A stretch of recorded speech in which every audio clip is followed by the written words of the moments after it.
Welcome to the Rim Break Rodeo. We hope this video helps.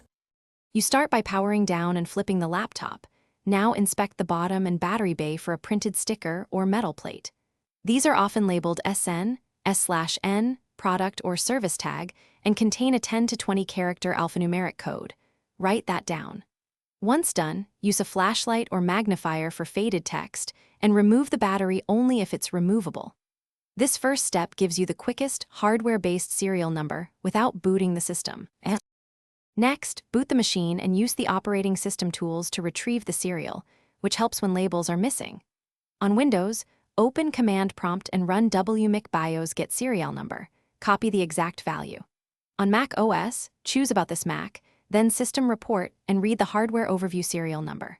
On Linux, run sudo dmodecode system serial number or read /sys/class/dmi/id/product serial. These OS methods query firmware and are reliable because they pull the same identifier manufacturers embed in BIOS or EFI.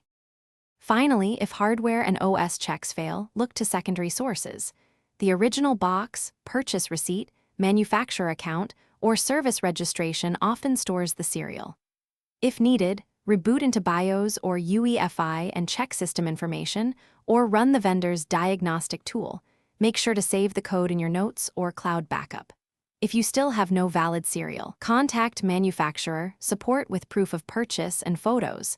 They can validate ownership and help retrieve or register the device.